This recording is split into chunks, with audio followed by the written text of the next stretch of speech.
नमस्कार, मैं डॉक्टर प्रतिभा आप सबका स्वागत करती हूँ अपने यूट्यूब चैनल पर। आज मैं आपसे टॉन्सिलाइटिस के विषय पर चर्चा करूँगी। आमतौर पर हम देखते हैं कि गले में दर्द होना, बात करने में दिक्कत महसूस होना, खाना खाने में दिक्कत महसूस होना, गले का दर्द कानों तक रेडिएट होना, इसे हम जुकाम से जोड़कर देखते हैं कि शायद हमें कोल्ड की वजह से ये सफरिंग हो रही है, बार बार गले में दर्द महसूस हो रहा है। और इसके लिए हम काफ़ी सारे घरेलू नुस्खे अपनाते रहते हैं, सेल्फ मेडिकेशन लेते रहते हैं, एंटीबायोटिक्स का यूज़ करते रहते हैं और फिर भी ये परेशानी हमारी ठीक नहीं हो पाती है और हम फर्दर काफ़ी सारे कॉम्प्लिकेशन से सफ़र करते रहते हैं, जैसे जॉइंट्स पेन होना, इन्फेक्शस डिजीज़ का बार बार होना, रूमेटिक फ़ीवर होना, बार बार हाई ग्रेड फ़ीवर होना। इस तरह के कॉम्प्लिकेशन हमें सफ़र करने पड़ते हैं। इसके बजाय अगर आप अपने डॉक्टर से या अपने फिजिशियन से जाकर कंसल्ट करें, उनके परामर्श के अनुसार अपना ट्रीटमेंट लेते हैं तो वो ज़्यादा बेहतर होगा। अब जान लेते हैं टॉन्सिलाइटिस होता क्या है। टॉन्सिल्स आपके शरीर में दो गार्ड्स दिए हैं, नेचर ने आपके शरीर को दो गार्ड्स दिए हैं। गार्ड्स मैं इसलिए कह रही हूँ क्योंकि जो टॉन्सिल्स होते हैं वो फर्स्ट लाइन डिफेंस का काम करते हैं आपकी बॉडी के लिए। ये आपके गले के दोनों ओर मिलते हैं। अगर आप माउथ ओपन करके अपना मुंह खोल कर देखते हैं तो गले के पिछली सतह पर या फिर रूट ऑफ टंग जिसे हम कहते हैं, जीभ का जो पिछला हिस्सा होता है, वहाँ पर दो छोटे छोटे ओवल शेप्ड या अंडाकार सॉफ्ट मासेस दिखते हैं, लिम्फेटिक टिश्यूज दिखते हैं। इन्हें ही हम टॉन्सिल्स कहते हैं। ये गार्ड की तरह काम करते हैं। जब भी कोई बाहरी इन्फेक्शन या बैक्टीरिया या वायरस, जिसे आप समझ सकते हैं, जब वो आपके शरीर में एंटर करना चाहे तो ये जो गार्ड हैं उससे लड़ते हैं और उस इन्फेक्शन को आपके शरीर में एंटर नहीं करने देते हैं। लेकिन कभी कभी ये लड़ते लड़ते खुद ही जख्मी हो जाते हैं। जब इनकी इम्यूनिटी वीक हो जाती है तो इनमें घाव बन जाते हैं, रेडनेस आ जाती है, सूजन आ जाती है जिसे हम इन्फ्लामेशन कहते हैं, और कभी कभी इसमें पस भी जमने लगता है। तो इस कंडीशन को हम टॉन्सिलाइटिस नाम देते हैं। टॉन्सिलाइटिस होने के जो कारण हैं, पहला तो इसमें जो मोस्ट कॉमन कारण माना गया है वायरस की वजह से, लेकिन बैक्टीरियाज की वजह से भी टॉन्सिलाइटिस हो सकता है। बैक्टीरियाज में जो कॉमनली होता है स्ट्रेप्टोकोकस बैक्टीरिया, जिसे हम स्ट्रेप थ्रोट भी कह सकते हैं। तो ये इसके मोस्ट कॉमन जो कॉजेज़ होते हैं वो माने गए हैं। रिस्क फैक्टर्स की बात करते हैं तो जो बच्चे होते हैं, जनरली 5 से 15 वर्ष की आयु के जो बच्चे होते हैं, उनमें ज़्यादातर टॉन्सिलाइटिस की समस्या देखने को मिलती है। बड़ों में भी दिखती है, अडल्ट्स में भी दिखती है, लेकिन बच्चे इन्फेक्शन के प्रति ज़्यादा प्रोन होते हैं। इन्फेक्शन उन्हें जल्दी कैच कर लेता है, या हाइजीन मेंटेन ना होने की वजह से बच्चे ज़्यादा इससे सफ़र करते हैं। दूसरा, फ्रिक्वेंट एक्सपोजर टू जर्म्स, मतलब अगर आपका हाइजीन प्रॉपरली मेंटेन नहीं है, जो स्कूल गोइंग जो चिल्ड्रंस होते हैं उनमें ज़्यादातर दिखता है। या हो सकता है आपका बच्चा किसी इन्फेक्शन से सफ़र ना भी कर रहा हो, लेकिन उसकी जो सराउंडिंग है, मतलब आसपास के लोग हैं या उसके साथ वाले जो बच्चे हैं, उनमें से अगर किसी को भी किसी भी तरह का इन्फेक्शन तो हो सकता है वो इन्फेक्शन आपके बच्चे के शरीर में एंटर कर जाए। तो इस वजह से भी जो टॉन्सिलाइटिस की समस्या है वो फेस करनी पड़ सकती है। इसलिए जहाँ तक हो पाए आप बच्चों को सिखाएं, उनका हाइजीन मेंटेन करना कैसे होता है ये उन्हें सिखाना बहुत ज़्यादा ज़रूरी है। प्रॉपर हैंड वॉश कैसे करना है, अपने जो प्राइवेट आइटम्स होते हैं जैसे वाटर बॉटल या टिफ़िन हो गया या हैंकी हो गया, या फिर उनके जो बर्तन होते हैं उन्हें सेपरेटली यूज़ करना चाहिए। इस तरह की जो एजुकेशन है उन्हें देनी चाहिए। इससे भी हम जो बच्चों की जो इन्फेक्शस डिजीज़ होती हैं उन्हें हम काफ़ी हद तक प्रिवेंट कर सकते हैं। अब मैं बात करूँगी कि जो इसके टाइप्स होते हैं, अक्यूट और क्रॉनिक। दो तरह का होता है टॉन्सिलाइटिस, अक्यूट टॉन्सिलाइटिस और क्रॉनिक टॉन्सिलाइटिस।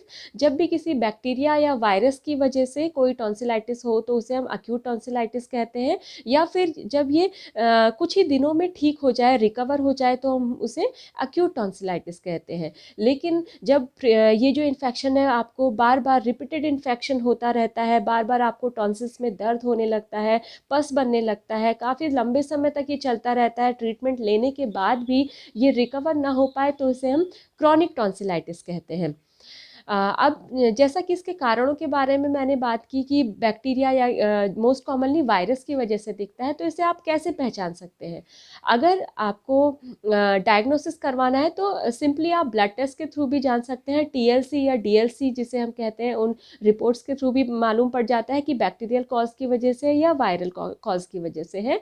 या फिर आप देख सकते हैं कि अगर आपको अगर टॉन्सिलाइटिस की प्रॉब्लम है तो आप टॉर्च की हेल्प से या लाइट की हेल्प से अपना माउथ ओपन करके अगर देखें, अगर आपको बैक्टीरियल कॉज की वजह से किसी बैक्टीरिया की जो स्ट्रेप्टोकोकस बैक्टीरिया को कॉमनली बताया गया, अगर उस वजह से है तो टॉन्सिल्स पर जो वाइटिश स्पॉट है, छोटे छोटे वाइटिश स्पॉट आपको देखने को मिल सकते हैं, सूजन मिल सकती है, साथ में जो आपकी टंग होती है उसमें भी आपको किसी तरह की रेडनेस दिख सकती है।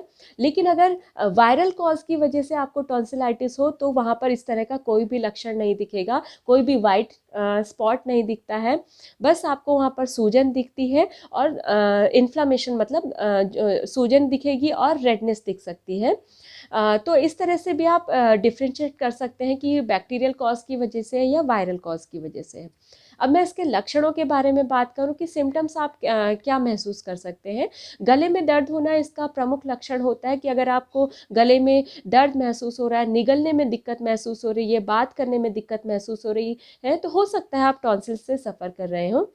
या फिर आपको सांस लेने में दिक्कत हो रही है, या फिर जो दर्द है आपका कानों तक जा रहा है, या बात करने में आपको भारीपन महसूस हो रहा है, जो आपकी आवाज़ है उसमें भारीपन महसूस होता है, या फीवर आ रहा है, बार बार आपको फीवर आ रहा है, हाई ग्रेड फीवर आपको हो रहा है, जॉइंट्स पेन हो रहा है, हेडेक बना हुआ है, स्टिफ नेक की प्रॉब्लम आपको हो रही है, या स्टमक एक हो रहा है, बार बार पेट में दर्द होना, इन्फेक्शस डिजीजेस होना, इस तरह की जो अगर समस्याएं हो रही हैं तो हो सकता है आपको टॉन्सिलाइटिस की समस्या हो। तो अब मैं इसके होम्योपैथिक ट्रीटमेंट की बात करूंगी, क्योंकि जो होम्योपैथिक मेडिसिन होती हैं आपकी इम्यूनिटी पावर को इन्हांस करती हैं, बढ़ाती हैं, क्योंकि जहाँ तक देखा जाता है कि क्रॉनिक टॉन्सिलाइटिस के केस में सर्जरी को भी प्रेफर किया जाता है कि रिमूवल ऑफ टॉन्सिल्स कर दीजिए या फिर टॉन्सिल्स को हटा दीजिए तो ये प्रॉब्लम आपकी ठीक हो जाएगी। लेकिन ऐसा बिल्कुल नहीं है। जैसा कि मैंने कहा कि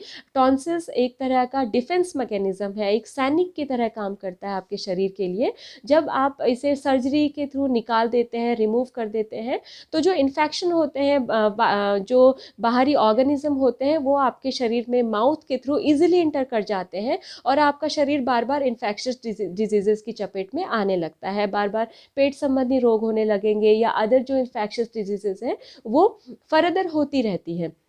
तो इन सारी समस्याओं से बचने के लिए आप सर्जरी को अवॉइड कीजिए, जहाँ तक हो पाए अपना हाइजीन आप मेंटेन कीजिए, प्रिवेंशंस लीजिए, मेडिसिन्स को अच्छे से फॉलो कीजिए, और हो पाए तो आप एंटीबायोटिक्स का जो ओवर यूज़ है उसे करने से बचें, क्योंकि देखा जाता है कि आप किसी भी इन्फेक्शन के लिए या टॉन्सिलाइटिस के लिए बच्चों को एंटीबायोटिक्स ज़्यादातर दिए जाते हैं।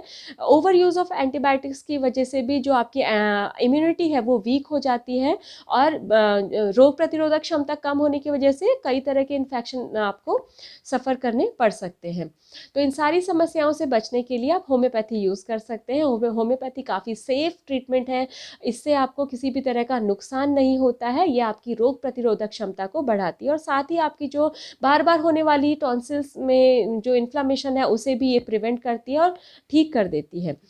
अब मैं कुछ मेडिसिन्स यहाँ पे आपसे डिस्कस करूँगी जिन्हें हम जनरली यूज़ करते हैं। ऐसे तो काफ़ी सारी मेडिसिन्स होती हैं टॉन्सिलाइटिस के लिए जिन्हें हम लक्षणों के आधार पर देते हैं, लेकिन यहाँ पर मैं कुछ ऐसी मेडिसिन्स को लक्षणों के साथ आपसे डिस्कस करूँगी जिन्हें आप यूज़ कर सकते हैं अगर आपके लक्षण इनसे मैच होते हैं।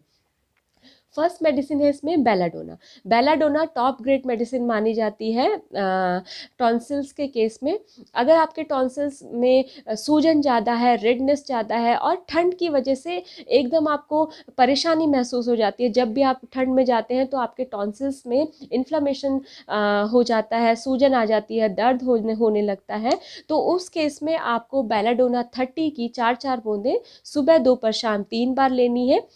जिस तरह से आपकी जो ये प्रॉब्लम है अगर धीरे धीरे ये कम होती जाए तो इसका जो ड्यूरेशन है डोज का उसे आप कम कर सकते हैं। अभी अगर आप 3 बार ले रहे हैं तो फिर आप इसे दिन में 2 बार कर सकते हैं, फिर 1 बार कर सकते हैं। इसी तरह से आप इस मेडिसिन को 10 से 15 दिन भी लेते हैं अक्यूट टॉन्सिलाइटिस के केस में, तो आपकी जो टॉन्सिल्स की समस्या है वो काफ़ी हद तक ठीक हो जाती है।